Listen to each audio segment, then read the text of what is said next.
என் வீட்ல நான் ஒரு பொண்ணு, எனக்கு ஒரு அண்ணன் இருக்கான். என் அம்மாக்கும் என் அப்பாவுக்கும் எப்பவுமே சண்டை வந்துகிட்டே இருக்கும். இப்படியே சண்டை வந்துட்டு இருக்கிறதுனால ஒரு கட்டத்துல என் அம்மா வேற வாழ்க்கையை தேடி போயிட்டாங்க. நானும் என் அண்ணனும் என் அப்பா கூட தான் இருந்தோம். என் அம்மா எங்களை விட்டுட்டு போனதுக்கு அப்புறம் ரொம்பவே கஷ்டப்பட்டோம். முக்கியமா நான் ரொம்ப ரொம்ப கஷ்டப்பட்டேன். அம்மா என்னை விட்டுட்டு போகும்போது நான் 5வது படிச்சுட்டு இருக்கேன். என் அண்ணன் 9வது படிச்சுட்டு இருக்கான். என் அம்மா இந்த மாதிரி பண்ணிட்டு போனதுனால முழுக்க முழுக்க எல்லாரோட கோபமும் என் மேல திரும்பிச்சு. ஏன்னா நான் ஒரு பெண் அப்படிங்கிறதுனால என் அப்பாவுக்கு கூட என்ன பிடிக்காம போயிருச்சு. என்ன என் அப்பாவோட அம்மா பாட்டி தான் வளர்த்தாங்க. ஒரு காலகட்டத்துல என் பாட்டிக்கு ரொம்ப உடம்பு முடியாம போகுது, வயசாயிருச்சு அப்படின்னு என் அப்பா இன்னொரு கல்யாணம் பண்ணிக்கிட்டாரு. காரணம் எங்களை பாத்துக்கிறதுக்காக. என் அப்பாவுக்கு எந்த கெட்ட பழக்கமுமே கிடையாது. ஆனா எப்பவுமே வேலை செஞ்சுக்கிட்டே இருப்பாரு. அவருக்கு உழைக்கிறத தவிர வேற எதுவுமே தெரியாது. அப்பா சொந்தமா பிசினஸ் பண்ணிட்டு இருந்தாரு. அப்பா இன்னொரு கல்யாணம் என் சித்திய பண்ணிட்டு வந்தாரு. அவங்க ரொம்ப ரொம்ப இல்லாத வீட்டு பொண்ணு. அவங்க குடும்பத்துல அடுத்த வேலை சாப்பாட்டுக்கே ரொம்ப கஷ்டப்படுற ஒரு குடும்பம். அப்படிப்பட்ட ஒரு குடும்பத்துல இருந்து தான் கல்யாணம் பண்ணிட்டு வந்தாரு. எங்க வீடு சொந்த வீடு, சாப்பாட்டுக்கு எந்த பிரச்சனையுமே கிடையாது. காசு பணத்துக்கு பஞ்சமும் கிடையாது. அப்பா அவங்களை கல்யாணம் பண்ணிட்டு வந்ததுக்கு அப்புறம் என்னோட வாழ்க்கை முழுக்க முழுக்க ரொம்பவே மோசமாயிருச்சு. ஒரு கட்டத்துல என் அண்ணன் டிப்ளமோ முடிச்சுட்டு வேலைக்கு போயிட்டான். அவனுக்கு நல்ல மரியாதை.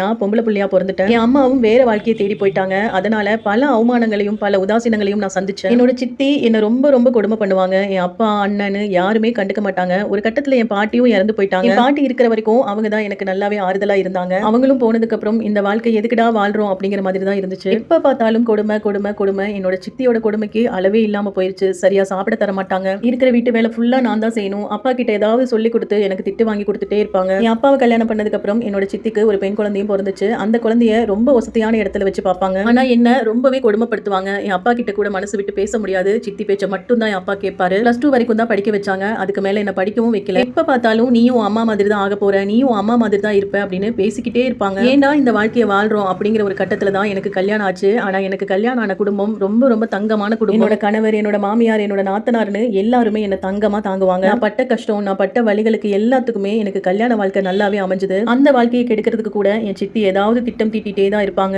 ஆனாலும் என் புருஷன் வீட்டுல என்ன ரொம்ப நல்லா பாத்துப்பாங்க. ஒரு ஆணுக்கோ ஒரு பொண்ணுக்கோ தாய் சரியில்லைனாலோ, தாய் இல்ல அப்படின்னாலும் அது ரொம்பவே வலியான ஒரு வாழ்க்கையா தான் இருக்கும். முக்கியமா பெண்களுக்கு அந்த வாழ்க்கை ரொம்ப ரொம்ப கடினமானதா தான் இருக்கும். அப்படித்தான் நான் என் அம்மா பண்ண காரியத்தினால நான் பட்ட வழிகள் கொஞ்சம் நஞ்சம் இல்ல. அவங்க இறந்திருந்தா கூட நான் கௌரவமா வாழ்ந்திருப்பேன். அடுத்த வாழ்க்கையை தேடி போய் எனக்கு முற்றிலுமா என் வாழ்க்கையை சீரழிச்சிட்டு போயிட்டாங்க. இந்த நிலைமை யாருக்குமே வரக்கூடாது அப்படின்னு தான் நான் நினைப்பேன். ஆனா இப்போ என்னோட கணவர், என்னோட குழந்தைங்களோட நான் ரொம்பவே சந்தோஷமா இருக்கேன். கஷ்டப்படுறவங்க என்னைக்குமே கஷ்டப்பட மாட்டோம். ஆனால் நம்மளோட வாழ்க்கை மாறும். அதே மாதிரி தான் கஷ்டப்படுறவங்க யாராவது பார்த்துட்டு இருந்தீங்க அப்படின்னா மனசு விட்டுறாதீங்க, கலங்காதீங்க. கண்டிப்பா உங்களோட வாழ்க்கை உங்களுக்கு பிடிச்ச மாதிரி ஒரு நாள் மாறும். இது யூடியூப் சப்ஸ்கிரைபர் ஒருத்தவங்க சென்ட் பண்ணிவிட்டு ஷேர் பண்ண சொன்ன ஸ்டோரி. அவங்களுக்கு நீங்க என்ன சொல்ல விரும்புறீங்களோ அது கமெண்ட்ஸ்ல சொல்லுங்க.